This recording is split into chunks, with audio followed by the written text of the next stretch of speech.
رباب نے اسے چھیڑا۔ انشاءاللہ، شانزے نے بے وجہ ہنسی اندر کی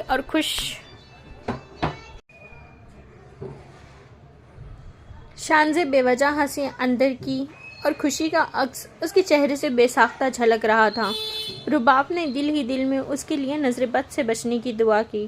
شانزے نے اگلے کئی دن خاصے مصروف گزارے تھے۔ سرمد نے اسے DHA میں فلیٹ لینے کا مشورہ دیا تھا، اسی سلسلے میں بھاگ دوڑ کر رہی تھی۔ سرمد اس کا خوب ساتھ دے رہا تھا۔ فلیٹ کا 1 سال کا کرایہ دیا جا چکا تھا، وہ اب اس کی سیٹنگ کے لیے شاپنگ کرنے میں مصروف تھی۔ اسی سلسلے میں دونوں صفا گولڈ مال آئے تھے۔ ارے اوریدا تم؟ کافی شاپ اور اوریدا اور ارسم کو اکٹھے نکلتا دیکھ کر سرمد سٹ پٹا گیا۔ کیسے ہیں سرمد بھائی آپ؟ ارسم نے اس کے ساتھ کھڑی لڑکی کو پہچاننے کی کوشش کی، جبکہ اس لڑکی کی حیران نگاہیں اوریدا پر جمی ہوئی تھی۔ میں ٹھیک ہوں، ان سے ملو، یہ شانزے ہیں۔ سرمد نے بوکھلا کر اس کا تعارف کروایا۔ Hello, nice to meet you. Shanzay نے اپنے دودھیا سفید ہاتھ اوریدا کی طرف بڑھایا، جو اس کی طرف شرارتی نگاہوں سے دیکھ رہی تھی۔ شانزے، یہ اوریدا ہے، میرے ماموں کی بیٹی، اور یہ ارسم ہے، میرا سیکنڈ کزن۔ سرمد پتہ نہیں کیوں بوکھلاہٹ کا شکار ہوا تھا۔ یہ آپ کی کولیگ ہے کیا؟ ارسم کو اپنے اندر اطمینان کی لہریں پھوٹتی ہوئی محسوس ہوئیں۔ ارے نہیں، یہ تو میری بہت اچھی اور کیوٹ سی سسٹر ہے شانزے۔ سرمد کے صاف گو انداز پر ارسم ہلکا سا بے چین ہوا۔ سرمد بھائی، مجھے شوبز میں انٹرویوز کروا رہے ہیں۔ شانزے کی نگاہیں اوریدا پر جمی ہوئی تھی۔ اس نے ہلکا سا جھجک کر اپنا تعارف کروایا۔ Very nice. ارسم اب کی زبردستی مسکرایا۔ بیسٹ وشز فار یو، اوریدا نے خلوص دل سے اس نازک سی لڑکی کو کہا، جو پہلی ہی نظر میں اسے بہت اچھی لگی تھی۔ وہ لوگ رسمی سی ہیلو ہائی کے بعد آگے بڑھ گئے تھے۔ شانزے اور سرمد سیکنڈ کپ شاپ میں داخل ہو گئے۔ آپ کی کزن کی شکل جانے کیوں مجھے بہت جانی پہچانی لگ رہی تھی۔ شانزے نے کافی کا آرڈر دے کر سرمد سے کہا۔ جانی پہچانی؟ سرمد چونکا۔ لیکن یہ تو برٹش نیشنلٹی ہولڈر ہے اور شروع سے انگلینڈ ہی رہی ہے، ابھی کچھ عرصہ پہلے ہی تو پاکستان آئی ہے۔ سرمد کی بات پر شانزے نے لاپرواہی سے کندھے اچکائے اور خاموش ہو گئی۔ ویسے تمہیں کیسی لگی میری کزن؟ سرمد نے اس دفعہ شرارتی انداز سے پوچھا۔ لڑکی تو اچھی ہے، شانزے کو بہت کم لوگ پسند آتے تھے، لیکن اوریدا کے چہرے پر پھیلی معصومیت اسے بھلی لگی تھی۔ تمہارا بھائی اسے پٹانے کے چکروں میں ہے۔ دعا کرو بات بن جائے۔ سرمد نے غیر سنجیدہ انداز سے اسے اپنے دل کی بات بتائی۔ شانزے ایک لمحے کو حیرانی کا شکار ہوئی۔ لیکن سرمد بھائی، وہ کہتے کہتے رک گئی۔ لیکن کیا؟ سرمد پریشان ہوا۔ مجھے تو ایسا لگ رہا تھا جیسے وہ اپنے ساتھ کھڑے کزن میں انٹرسٹڈ ہے، اس نے ہلکا سے جھجک کر کہا۔ اس کی بات پر سرمد بے ساختہ ہنسا۔ ارے نہیں، دونوں کے درمیان بس اچھی دوستی ہے، اور پھر ارسم کی مدر تو کبھی بھی اوریدا کے بارے میں اچھی رائے نہیں رکھتی۔ سرمد اندر کی بہت سی باتوں سے باخبر تھا۔ وہ کیوں؟ اتنی اچھی اور اسٹائلش سی تو لڑکی ہے۔ شانزے کو حقیقی معنوں میں حیرانگی ہوئی۔ بس کچھ خاندانی معاملات ہیں جس کی وجہ سے ارسم کی ماما اوریدا کی فیملی کو پسند نہیں کرتی، سرمد نے تھوڑا گھما پھرا کر بتایا۔ پھر بہت حوصلہ ہے آپ کے کزن کا، جو اپنی مدر کی ناپسندیدگی کے باوجود اپنی کزن کو لے کر گھوم رہا ہے، شانزے نے صفائی سے کہا۔ اسے اور اوریدا اور ارسم کا کپل پہلے ہی نظر میں بہت اچھا لگا تھا، لیکن سرمد کی پسندیدگی کی وجہ سے اس نے خاموشی اختیار کر لی اور اس بات کو اپنے دل میں ہی رکھا۔ وہ ایسی کوئی بھی بات کرنا نہیں چاہتی تھی جو سرمد کی دل آزاری کا باعث بنے۔ وہ اطمینان سے کافی پیتے ہوئے سرمد کو دیکھنے لگی، جو اپنے سیل فون پر آنے والی کال پر مصروف تھا۔ دوسری جانب لگتا تھا کوئی خاص بات کہی جا رہی تھی، جسے سنتے ہی سرمد کا رنگ فک ہوا۔ ایسے کیسے ممکن ہے یار؟ انہیں سمجھاؤ۔ سرمد صدمے بھرے انداز سے کسی بندے سے مخاطب تھا۔ شانزے کو بھی کسی انہونی کا احساس ہوا۔ دماغ خراب ہو گیا ہے کیا اس پروڈیوسر کا؟ سرمد ایک دم بوکھلا کر کھڑا ہوا، اب خوفزدہ انداز سے شانزے کی طرف دیکھ رہا تھا۔ تم فون بند کرو، میں تمہاری طرف آ رہا ہوں، بیٹھ کر بات کرتے ہیں۔